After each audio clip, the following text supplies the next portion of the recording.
Hi guys, today we'll talk about how to fix or how to solve the problem of something went wrong on AliExpress.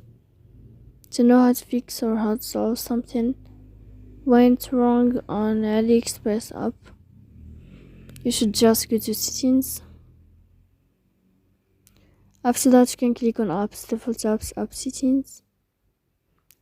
Then you can go to AliExpress.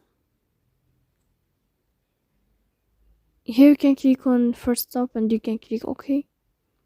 Then you enter to the window of storage.